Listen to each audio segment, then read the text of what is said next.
Kali ini kita akan mencoba berbagi tutorial cara menguap bayi yang sedang pilek dan batuk.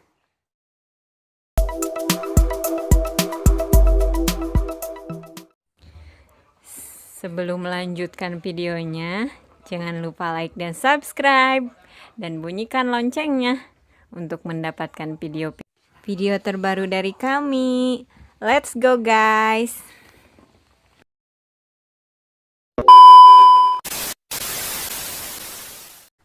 Bahan-bahannya air panas yang baru mendidih, kemudian ditambahkan 10 tetes minyak kayu putih,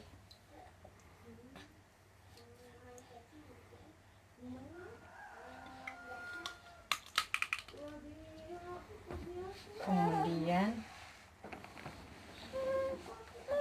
kita tengkurapkan bayinya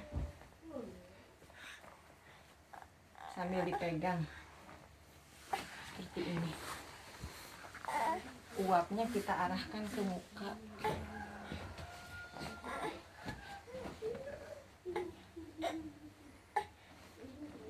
Kita arahkan ke muka dan hati-hati jangan sampai air panasnya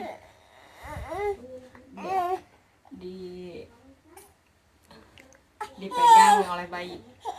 Kita arahkan mukanya ke asap, ke uap air mendidih dan tunggu sampai 15 sampai 30 menit. 2000 years later.